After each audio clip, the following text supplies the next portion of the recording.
I'm joined now by Congressman Mike Quigley, a member of the House Intelligence Committee and co-chair of the Congressional Ukraine Caucus. And Congressman, I know you get better classified information than I get. You've got the latest briefing from the administration on the state of these talks, these efforts to avert war. I know you can't talk about the details of what you're learning, but I wonder, as you sit here today, if you're more or less confident than you would have been yesterday that a diplomatic option can still win out here. There's always hope for diplomacy. I think the lessons of the First World War is that giving up on diplomacy too soon leads to catastrophe. And I appreciate our European allies seeming to step up their game toward that end.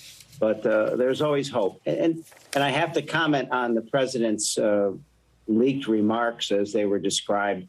I do want to caution folks. Obviously, this isn't the first time that the opinions of world leaders have gotten out.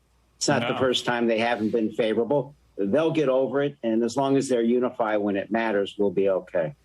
Sure. These are all adults here. I want to ask you about Macron's role that he has stepped into over the last couple of days, meeting with Zelensky today, meeting with Vladimir Putin for 5 hours yesterday at what has to be the biggest table I have ever seen in my life. What do you make of the leadership role he's trying to take here? And do you share his assessment that there may be an off-ramp available here if the Russians decide to take it?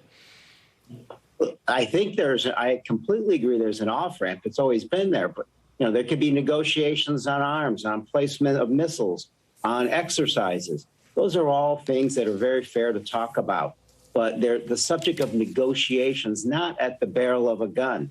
They're mutual. They're with our allies, and they're through normal diplomacy.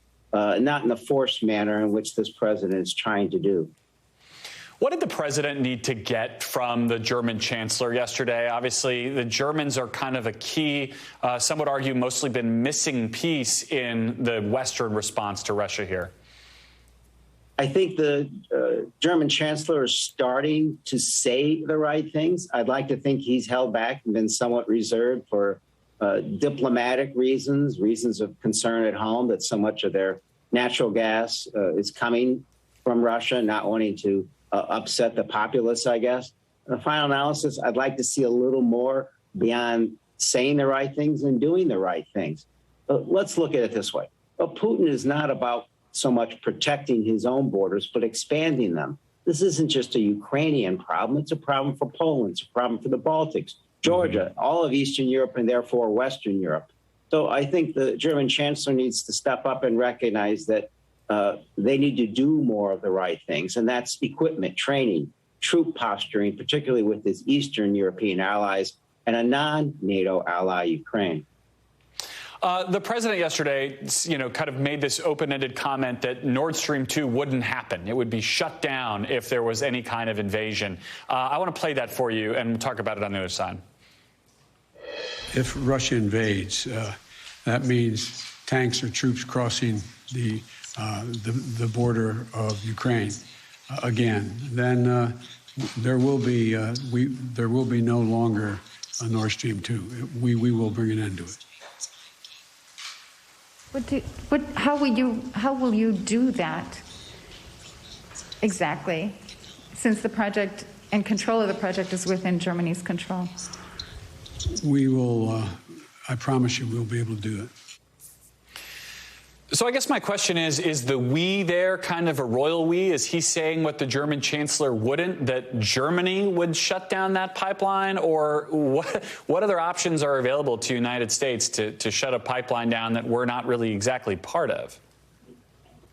Exactly. Look, Nord Stream 2 has been a major concern for Ukraine since its inception. It's only going to make Europe more dependent on Russia, and we see the ramifications of that along the Ukrainian border. I think that, again, the Germans will be there when it's necessary, and Nord Stream's part of it, as well as other sanctions involving the banking industry, shutting the Russians out of SWIFT and the ability to do commerce in the rest of the world. But I'll say, I think it's important for us to recognize something. I think Putin wants Ukraine more than Nord Stream. And while those other sanctions are important, I think what's more important is recognizing the fact that we ought to give Putin what he doesn't want. He wants the U.S. out of Europe. He wants NATO to not exist and to certainly be out of Eastern Europe.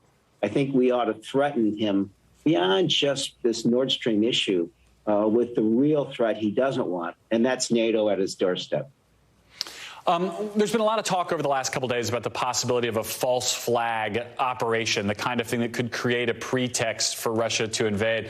The White House and the State Department got some pushback last week for not providing evidence to back up that claim. You, as I said, have access to a lot more intelligence than do I. Do you believe the intel community's assessment here? Have you seen sufficient evidence that that's how this could potentially play out?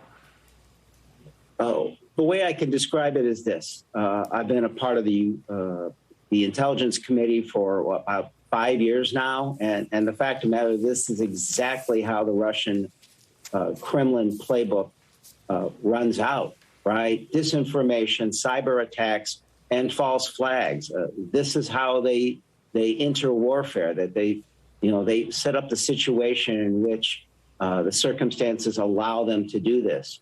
So I think they'd be very sophisticated if they did something like this. And I think you can expect it, and to expect it to look very real. So I think that the fact that the administration released this possible information is the fact that they're letting the rest of the world know, getting ahead of this before the Russians do. Fascinating stuff. Congressman Quigley, thank you very much for coming on.